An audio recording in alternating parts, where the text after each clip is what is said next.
Hi there, Sanbonani Molweni. Welcome to Fix Channel. If you're here, please subscribe before the end of the video. If you're returning, thank you for love and support. I appreciate you. LaConco's again. Gay. Aibo. Aza ngakhathala mina ngizosha phela ngishilo indaba zami gay.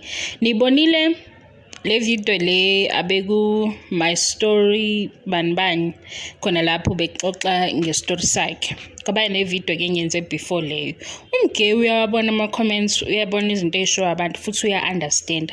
So nawe musukuthatha izinto zise enhlizweni. Niyakhumbula ngale episode ye RSOD la okwalindwa khona uMakhumalo isikhathi eside. Singakayiboni ke yasibona ama highlights akhona. Kwaba khona abathi hayibo sizobona uPetal and uPetal ubani.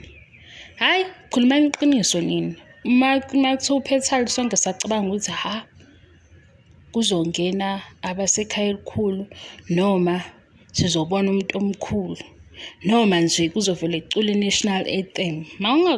Mawungaqondi ukuthi ngiyaphike ayisala nalokho. Nango manje umgay seyabuya uthi happy birthday babakhe. Iyahlangana lento.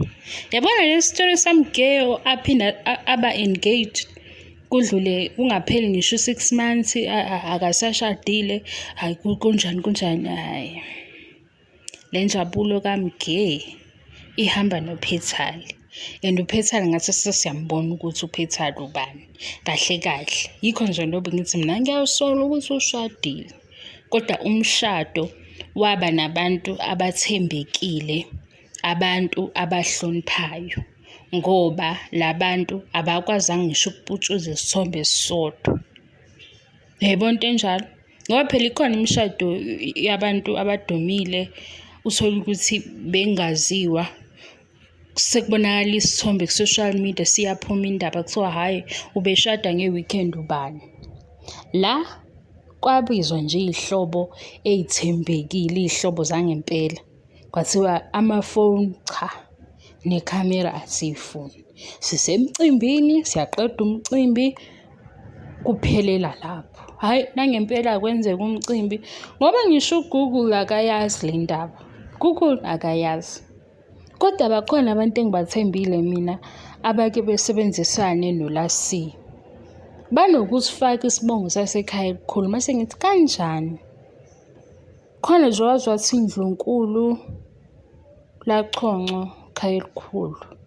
Athi ushadile noma ilobolo laphelela yikho sebefaka isibongo sasekhaya elikhulu. Hayi kunabantu abathembekile kodwa mina into engayisho abantu abasondelene noLaC, ifamily noma abangani ngoba hayi bayakwazi ukuhlala phansi ngendaba ngoba nale yokuthi ilobolo mhlambe kwaphuma 20 cows or 15 hayi ayikho emaphepheni, ayikho Google.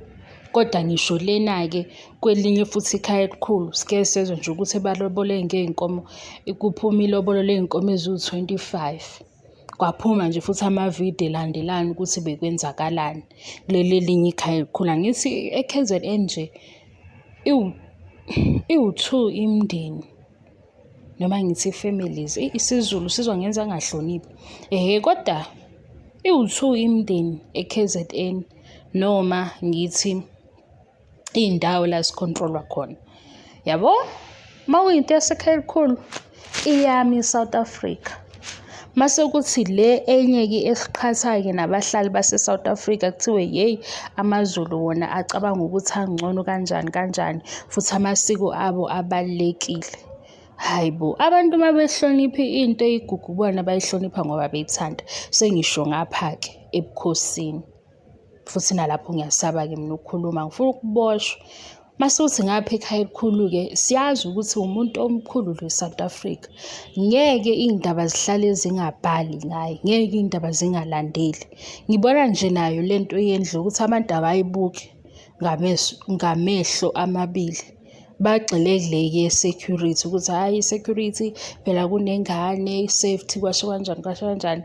Mangabe kutholakala ukuthi uhlala lapha ama-journalist ngadideka ngoba ngabe efuna yonke information ukuthi kahle yona leyo ndlu i-worth imalini, uyayi-afforda yini. Mase bayabuya-ke sebezobhala kuwona wonke amaphepha kuthiwa phela imali yethu, bekudliwa imali yethu. Niyabona nje nalento yokuthi athi akakaze aphume eSouth Africa iholidi ayikhiphe, kodwa ithuba lalikhona. Mina ngiyayibona ngoba phela ubezothi shwi e-airport kuthiwa hhayi nayi ingoduso sekudliwe imali yethu.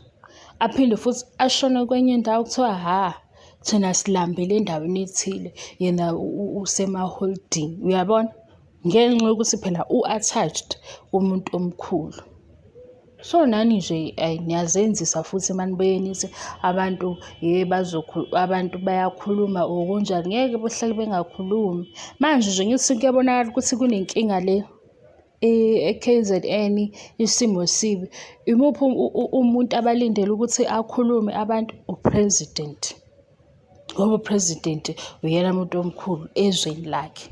So kungenzeka kanjani ukuthi kube khona into ezithinta u-former president or president zibe yimfihlo ngendlela ey'thile? Ngoba ngisho abantu bephuma beshisa amathayi ey'ndaweni zakubo beney'nkinga kuphi basuke bememeza igama lika-president ukuthi akeze ezocisha lo mlilo. Nabanye benze okunye bebhikishe, kusuke kulinde u-president.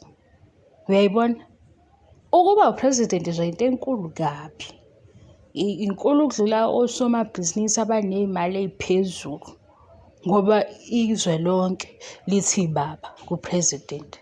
Sekuyafika-ke sekuyenzeka ngoba nakhu-ke untanga yethu wasondelana no-president ngendlela ethile, abantu sebeyahleba-ke sekuthiwa nje nikhuluma kabi ni-wrong. Hayi bo, siyayidlula nje, siyayihleba nathi siyayidlula.